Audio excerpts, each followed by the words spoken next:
না, ব্যাটিং এ আইডল দুইজনই, রোহিত শর্মা আর লিটন ভাই। না, অবশ্যই সবার একটা প্ল্যান আছে, স্টেপ বাই স্টেপ যেতে চাই। প্রথম ম্যাচটা ফরচুন বরিশালের সাথে, আশা করবো আমরা ভালো ক্রিকেটটা খেলবো। দেখেন আমাদের পেস বোলারে তাসকিন ভাই আছে, বাংলাদেশের টপ বোলারের মধ্যে একজন।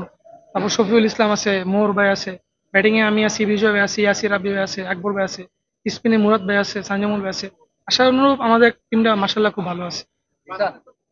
না, আমাদের ভালো ক্রিকেটটা খেলবো যদি, দিনে যে ভালো ক্রিকেটটা খেলবে সেই সেরা। টি-টোয়েন্টিতে কোনো স্পেসিফিক বড় কোনো টিম নেই। যদি আমরা ভালো ক্রিকেট খেলি ইনশাল্লাহ আমরা ভালো কিছু করতে পারবো। হ্যাঁ, অবশ্যই, যেহেতু বিপিএল একটা অনেক বড় ফ্রাঞ্চাইজি ক্রিকেটের মধ্যে একটা, তো আমি চেষ্টা করবো আমার ভালো ক্রিকেটটা খেলার। পেশার না, জাস্ট ফোকাস থাকবো, ম্যাচ বাই ম্যাচ খেলার চেষ্টা করবো, ভালো খেলার চেষ্টা করবো। না, তেমন কিছুই না, আমি ছোটবেলা থেকে আমার ন্যাচারাল ক্রিকেটে খেলে আসতেছি। ছোটবেলা বাবা আমাকে অনেক প্রচুর পরিমাণে সেন্টার ক্রিকেটে ব্যাটিং করাতো। সেই জন্য আমি ন্যাচারাল ভাবে আমি ছক্কা মারি। এটাই বড় বড় ছক্কা মারি সবাই বলে। না না না, ব্যাটিং এ আইডল দুইজনই, রোহিত শর্মা আর লিটন ভাই। আমি পেশা নিতে চাচ্ছি না, কারণ এটা আমার গেম, এটা আমার খেলতে হবে, আমি ভালো কিছু করব। এটাই আমার পারফরমেন্স করার মেন হচ্ছে, পারফরমেন্স করবো, দ্যাটস ইট। এটা অবশ্যই আমার জন্য ইন্সপায়ার, যেহেতু বাবা চাচা দুজনই ন্যাশনাল টিমে খেলছে, আমিও চেষ্টা করব ভালো কিছু করার জন্য। যদি কপালে লেখা থাকে ইনশাল্লাহ ন্যাশনাল টিমে।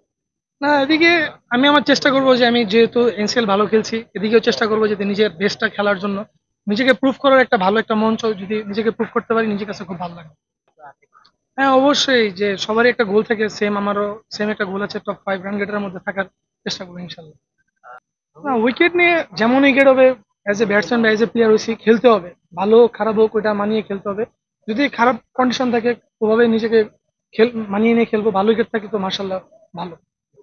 হ্যাঁ, অবশ্যই, যেহেতু এনসিএলটা শেষ হওয়ার সাথে সাথে বিপিএল, তো ওই মাইন্ডসেট আমি আছে, ওই প্রসেসে আছি। ইনশাল্লাহ ভালো কিছু করার চেষ্টা করবো BPL।